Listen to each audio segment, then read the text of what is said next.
part 1. So, simulan na natin. Ate, wala lang ito. Wala ba? Ate, tipo ko ng Christian ko. Hindi ko. Ate ka lang.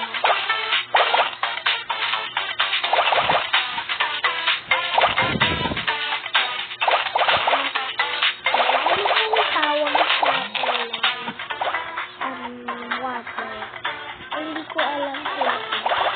Search mo na lang sa Google.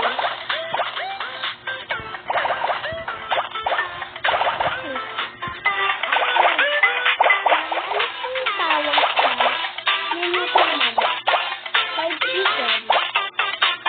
O inihaw. Ganun. Bakit tawag chicken?